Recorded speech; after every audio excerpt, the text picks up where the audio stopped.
సంపద అనేది కొంతమందికి పరిమితం కాకూడదు. సంపద ప్రతి ఒక్కరికి అందుబాటులో ఉండాలి. ప్రతి ఒక్కరికి మెరుగైన జీవన ప్రమాణాలుంటే అదే నిజమైన సమాజం అని చెప్పేది నా ఉద్దేశం. అందుకే ఈరోజు నేను ఆలోచించింది, పుట్టుకతో ఎవరు కూడా గొప్పవాళ్ళుగా పుట్టాం.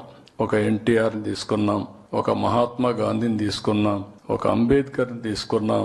ఎవరైనా సరే పుట్టినప్పుడు చిన్నగానే పుడతారు. ఒక్కొక్క అంచెలుగా వాళ్ళు అంది వచ్చిన అవకాశాలు ఉపయోగించుకుంటే అచంచలమైన వ్యక్తులుగా తయారవుతారు.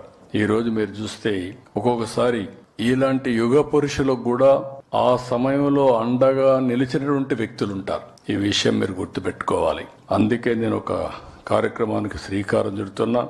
మార్గదర్శి బంగారు కుటుంబం, P4 జీరో పావర్టీ. ఈరోజు సంపద సృష్టిస్తున్నాం. భారతీయులు ప్రపంచం మొత్తం 2047కి నెంబర్ 1 కమ్యూనిటీగా ఉంటారు. హైయెస్ట్ ఇన్ఫ్లుయెన్షియలే కాదు, ఆదాయంలో నెంబర్ 1గా ఉంటారు ప్రపంచం మొత్తం. అమెరికాకి వెళ్ళండి, ఆస్ట్రేలియాకి వెళ్ళండి, ఇంగ్లాండ్కి వెళ్ళండి, జర్మనీకి వెళ్ళండి, కడాన జపాన్కి వెళ్ళండి. హైయెస్ట్ డబ్బులు సంపాదించే తెలివితేటలుండే ఏకైక జాతి భారతీయులని చెప్పి కూడా నేను మీకు తెలియజేస్తున్నా.